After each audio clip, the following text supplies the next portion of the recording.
captain Sidney Crosby. Crosby, as you may know, was injured earlier this week. Cassidy Wood is here with an update on Crosby and whether he's going to play in the next game. Cass. Hey, Christine. Hey, Ken. Well, guys, it's looking like we're getting what we wanted. The U.S. and Canada will go head-to-head in the gold medal game. As for whether or not Sid will play in that game, it's still a question mark. Sid went down in Canada's quarterfinal game against the Czechs.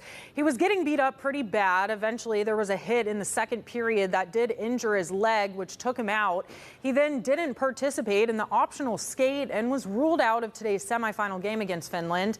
Canada coach Jon Cooper said Thursday they are, quote, by no means ruling him out. We'll, of course, keep you updated on Sid's injury right here. Sidney Crosby stepped away from the ice with a lower body injury, and the Olympic gold medal game now waits on one decision. Canada advanced to the final without its captain, and the medical update came within hours of the semifinal win. Then Crosby addressed his status, and the focus shifted to whether he will return for the championship stage. Sidney Crosby missed Canada's Olympic semifinal against Finland due to a lower body injury. The injury occurred during Canada's quarterfinal game against Czechia. Crosby left that game after a collision and did not return. Medical staff evaluated him immediately after the game. Reports confirmed that imaging, including an MRI, was conducted to assess the injury. Reuters reported that Crosby was ruled out of the semifinal matchup. Canada played without its captain in a high-stakes elimination game. Head coach Jon Cooper confirmed before the semifinal that Crosby would not dress for that contest. His absence required lineup adjustments. Connor McDavid wore the captain's C in Crosby's place during the semifinal. Nathan MacKinnon and Cale Makar served as alternate captains. Canada defeated Finland 3-2 after trailing by 2 goals. Crosby did not participate in warm-ups and remained out for the entire game. After the semifinal victory, attention shifted to Crosby's availability for the gold medal game. Reuters reported that Coach Cooper said Crosby has a better chance of playing in the gold medal game than he did in the semifinal. Cooper did not guarantee his return. He stated that the decision would depend on medical evaluation over the next 48 hours. Crosby later addressed reporters. According to Reuters, he said he was feeling better. He described his status as day-to-day. He did not confirm that he would play in the final, and medical staff continue to monitor his recovery. The injury is officially listed as lower body. No further details have been released about the specific diagnosis. Sportsnet reported that Crosby underwent imaging and received treatment following the quarterfinal game. His skating participation in team sessions has been limited since the injury. Crosby is a 2-time Olympic gold medalist. He scored the overtime winning goal in the 2010 Olympic final in Vancouver against the United States. He also won gold at the 2014 Winter Olympics in Sochi. His leadership role in international competition is documented across multiple tournaments. Canada has now advanced to the gold medal game at the Milan Cortina 2026 Winter Olympics. The opponent will be the United States. The final decision on Crosby's availability is expected close to game time, and that determination will affect line combinations and captaincy assignments. The medical timeline remains active. Canada's coaching staff has not ruled Crosby out. However, no official confirmation has been issued regarding his participation in the championship game. Coach Jon Cooper confirmed that Crosby has not been ruled out of the tournament. Reuters reported that Cooper said Crosby has a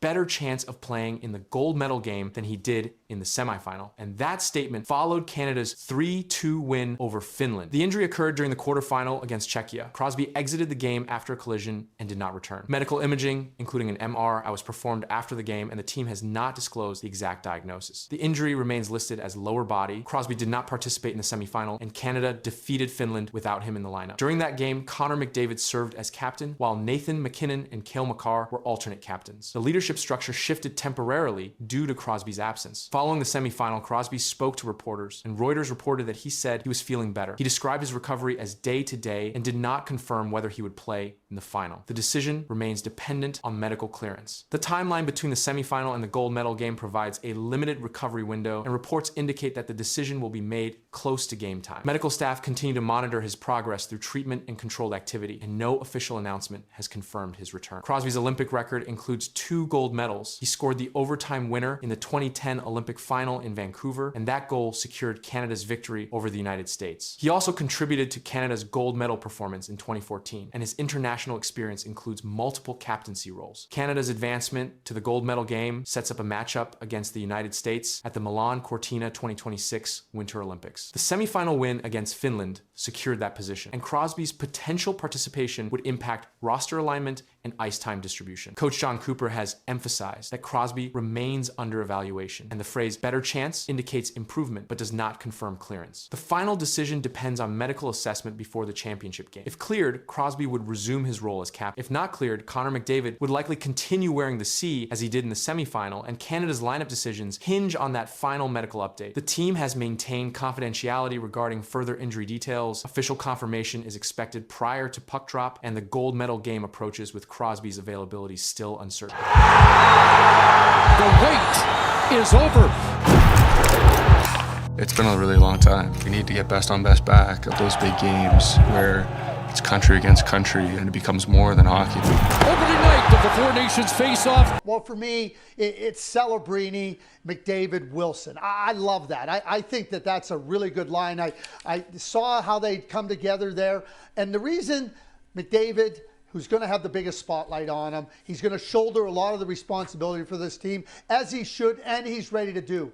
But Tommy Wilson on that right side of him. This message became official. Connor McDavid was confirmed in Canada's Olympic leadership group. Austin Matthews remains the captain of Team USA. Both decisions were made just days before opening face-offs in Milan. With NHL players returning after 12 years, leadership choices now shape the Olympic stage. Connor McDavid's appointment as alternate captain places him directly inside Canada's Olympic leadership group. McDavid plays center for the Edmonton Oilers and is participating in his first Olympic Games with NHL involvement. He did not compete in the 2018 or 2022 Winter Olympics due to the NHL's absence. Milan marks his first appearance at an Olympics featuring full NHL participation. Hockey Canada stated that the leadership structure of Crosby as captain, with McDavid and Cale Makar as alternates, was carried over from the Four Nations Face-Off tournament held earlier this year. During that tournament, Crosby wore the captain's C, while McDavid and Makar served as alternates. Canada defeated the United States in the final. Officials confirmed the same structure was retained for Olympic competition. Sidney Crosby was officially named captain of Team Canada before the team's first on-ice practice in Milan. Crosby is 38 years old and plays center for the Pittsburgh Penguins. This is his third Olympic Games. He previously captained Canada to gold at the 2014 Winter Olympics and scored the overtime goal that decided the gold medal game at the 2010 Vancouver Olympic. That goal has been referenced repeatedly in official Olympic coverage. McDavid's role as alternate captain reflects his position within Canada's roster and leadership planning. Before leaving for Olympic duty, McDavid recorded 21 goals and 48 assists in 49 NHL games during the 2025-26 season. Those numbers were confirmed by league statistics prior to the Olympic break. On the American side, USA Hockey announced that Austin Matthews will captain Team USA at the Milano Cortina Games. Matthews is 28 years old and plays center for the Toronto Maple Leafs. This marks his first Olympic appearance as team captain. USA Hockey officials cited leadership continuity as a factor in maintaining the same captain and alternates. The announcement came shortly after the team arrived in Milan and completed its initial training session. Matthews entered the Olympics after recording 26 goals and 22 assists in 51 NHL games during the season. USA Hockey stated that leadership selections were based on international experience and recent tournament roles rather than regular season production alone. Matthews previously represented the United States in multiple World Championship events and international competitions. Hockey Canada confirmed that leadership responsibilities were finalized before Canada's first full practice. The federation stated that the group's previous experience together influenced the decision to maintain the same structure used in earlier international competition. During the Four Nations Face-Off tournament, Canada's leadership group guided the team through a condensed schedule similar to Olympic conditions. That tournament featured back-to-back games and limited recovery time. Officials referenced that experience when discussing leadership continuity. Hockey Canada outlined defined leadership roles. Crosby provides experience and game management. McDavid contributes pace, offensive structure, and transition play. Makar supports defensive execution and puck puck movement from the back end. Officials confirmed that responsibilities were assigned prior to competition. For Team USA, Matthews' captaincy places him at the center of American preparation. USA Hockey confirmed that Matthews will handle on-ice leadership duties during stoppages and bench communication. McAvoy and Tkachuk support defensive and physical play responsibilities. The leadership announcements marked a shift in tournament coverage. Media attention moved from roster speculation to competitive outcome. Olympic organizers confirmed increased coverage for early group games involving Canada and the United States. Statistical tracking from international tournaments shows that leadership groups often log higher ice time during critical situations. Special teams deployment and late-game usage are influenced by captaincy assignments under IIHF rules. As opening face-offs approach, Olympic hockey enters its execution phase. With leadership confirmed and NHL participation restored, the tournament structure is now fully in place. McDavid's role alongside Crosby and Matthews' role for Team USA define the competitive framework ahead of elimination play. The confirmation of leadership groups established clarity. Preparation is complete. Tournament conditions are set. Olympic men's hockey now moves forward with captains named and responsibilities assigned.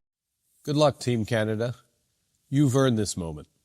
After long days and late nights, through discipline, sacrifice, and relentless effort, you're ready to compete at the highest level. The wait is over. The biggest rivalry in hockey has reached the Olympic stage once again. Team Canada and Team USA arrive in Milan with full NHL rosters and clear goals. Captains are named. Lineups are set. Fans have been counting days for this moment. When Canada and the United States meet at the Olympics, history, pressure, and preparation collide. Forward lines for Team Canada could potentially look like, but nothing set in stone yet. Well, for me, it's Celebrini, McDavid, Wilson. I love that. I think that that's a really good line. I saw how they come together there.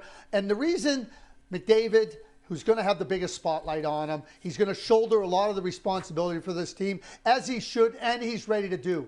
But Tommy Wilson on that right side of him. The 2026 Winter Olympics in Milano Cortina mark a major return for international hockey. For the first time since 2014, NHL players are competing in the Olympic Games. The league paused its season to allow full participation. This decision changed the level of competition immediately. Canada arrived with a roster built from elite NHL talent, international experience, and Olympic success. Team Canada officially named its men's Olympic roster on December 31st, 2025. The team includes 25 players, all with professional experience. The roster was selected by Hockey Canada after months of evaluation. The group combines veteran leadership, playoff-tested stars, and players with past international success. Sidney Crosby was named captain of Team Canada. The decision was announced before the team traveled to Milan. Crosby has won 2 Olympic gold medals in 2010 and 2014. He scored the overtime goal that decided the gold medal game at the 2010 Vancouver Olympics. His Olympic experience spans more than a decade. Canada's leadership group also includes alternate captains drawn from top NHL teams. These players have logged hundreds of playoff games. Several have worn the maple leaf in world championships and best-on-best tournaments. This structure gives Canada stability on the ice and clarity in decision-making during high-pressure moments. The Canadian roster is built around depth. Every line includes players who contribute at both ends of the ice. Defense pairs include puck-moving defensemen and physical shutdown players. Goaltending selections were based on recent NHL performance and international results. Hockey Canada confirmed that balance and consistency guided the final selections. Team USA also finalized its roster ahead of the games. USA Hockey selected a mix of veteran NHL players and younger skaters with recent international experience. The American roster emphasizes speed and transition play. Several players come from teams known for fast-paced systems in the NHL. Despite the strength of the U.S. lineup, Canada enters the matchup with historical advantage. Canada and the United States have faced each other multiple times in Olympic men's hockey. Canada won the gold medal game in 2010 and defeated the United States in the semifinals in 2014. Those games were decided by narrow margins. The Olympic schedule placed Canada and the United States in the same preliminary preliminary round group. This guarantees a group stage meeting before the knockout rounds. Group placement affects seeding and quarterfinal matchups. A win provides a measurable advantage in the tournament structure. Team Canada arrived in Milan following the NHL Olympic break. Players traveled within days of their last league game. Practices were held at Santa Giulia Arena. Coaching staff focused on adapting to international ice size and IIHF rule. These rules differ from the NHL in areas such as icing, overtime, and physical play. Canada's coaching staff, led by Jon Cooper, set clear expectations before the tournament. Cooper stated publicly that the goal was a gold medal. The message reflected Canada's approach to Olympic hockey. Performance standards were defined before the first practice. In the lead-up to the Olympic group stage meeting, players from both sides addressed the rivalry. The statement was published in international coverage ahead of the game. Canada's preparation emphasized discipline and structure. Practices focused on special teams, execution, and defensive zone coverage. Coaching staff monitored player workload due to the quick transition from NHL play to Olympic competition. The Canadian roster includes multiple players with over 100 NHL playoff games. Several have won Stanley Cups. This experience is critical in short tournaments where mistakes carry immediate consequences. Team USA's roster includes players who recently competed in IIHF World Championships. USA Hockey stated that roster balance and defensive depth were priorities. Their preparation focused on speed through the neutral zone and quick puck movement. Olympic group standings are decided by points, goal differential, and head-to-head results. The Canada-USA game directly affects these metrics. A timing of the matchup adds pressure. The game takes place early in the tournament, shortly after both teams' opening win. Analysts noted that early results often influence confidence and tactical adjustments in later rounds. Broadcasters projected increased viewership based on previous Olympic meetings. Security and staffing were increased for the game due to expected attendance and media presence. Olympic officials confirmed additional measures for high-profile rivalry matchups. Statistical tracking after the opening games showed Canada near the top of the tournament in shots allowed and face-off percentage. These metrics were released in official Olympic summaries. Canada's roster stability contrasts with the rapid pace of Olympic scheduling. With lines and pairings established early, the team minimized experimentation. This approach reflected confidence in roster selection. The Canada-USA Olympic matchup does not decide a medal. It does not eliminate either team. It shapes the path forward. It defines standing, seeding, and momentum as the tournament progresses. For Team Canada, the objective remains unchanged. Preparation, depth, leadership, and execution guide every decision as the rivalry resumes on Olympic ice in Milan. On this Sunday night, after a 12-year break, NHL players return to the Olympics. Excited to be here, definitely. With Olympic gold on the line, Sidney Crosby is named Team Canada captain. Two captains were chosen, and Olympic hockey changed instantly. One decision came from the United States. The other came from Canada. NHL players are back after 12 years away, and leadership is now locked in. What happens next will shape every game, every matchup, and every medal race that follows. The Olympic men's ice hockey tournament in Milan entered a new phase after leadership announcements from the two most watched teams. The United States named Austin Matthews as captain. Canada named Sidney Crosby. Both decisions were confirmed by national federations and reported by Reuters. The appointments came days before competition began, with NHL players returning to the Olympics for the first time since 2014, and attention quickly followed. USA Hockey announced that Matthews will lead the American roster at the Milano Cortina 2026 Winter Game. The decision kept the same leadership group used during the Four Nations Face-Off tournament earlier this year. Charlie McAvoy and Matthew Tkachuk were also named alternate captains. That group represented the United States in a tournament that ended with a loss to Canada in the final, and the structure now carries into Olympic play. Matthews is 28 years old and plays center for the Toronto Maple Leafs. Before leaving for Olympic duty, he recorded 26 goals and 22 assists in 51 NHL games this season. USA Hockey confirmed that this will be Matthews' first Olympic appearance as team captain. Team officials stated that the leadership group was selected based on previous international experience and recent tournament roles, and the announcement came shortly after the team arrived in Milan. The United States held its first on-ice practice at the Santa Giulia Arena, the primary venue for the men's tournament. According to tournament schedules released by Olympic organizers, Team USA will open group play against Latvia. Practices were held with full NHL participation participation, marking the league's official return to Olympic competition after a 12-year absence. On the same day, Hockey Canada confirmed its captain. Sidney Crosby was named to lead the Canadian men's team. Crosby is 38 years old and plays center for the Pittsburgh Penguins. This will be his third Olympic game. He previously captained Canada at the 2014 Winter Olympics and scored the gold medal winning goal at the 2010 games in Vancouver, a moment referenced repeatedly in official coverage. Hockey Canada stated that the trio had already worked together during the Four Nations Face-Off tournament, and the structure was maintained heading into the Olympics. Canada's roster was finalized in late December after an initial 6-player announcement earlier in the year. Both teams arrived in Milan within days of the announcements. NHL players from across the league joined national camps as Olympic competition approached. With captains now confirmed, attention shifted from roster selection to performance, and the tournament moved closer to its opening face-offs. The leadership announcements also highlighted the broader shift taking place inside Olympic hockey. NHL participation returned after the league reached agreements allowing players to compete in the Winter Games for the first time since 2014. According to NHL and Olympic officials, 148 NHL players are participating in the men's tournament in Milan, with more than 120 making their Olympic debut. That return reshaped team expectations immediately. On the American side, USA Hockey emphasized stability. According to Reuters, team management viewed recent international chemistry as a factor in maintaining the same structure entering Olympic play. The United States men's team has not won Olympic gold since 1980. That fact has been referenced repeatedly in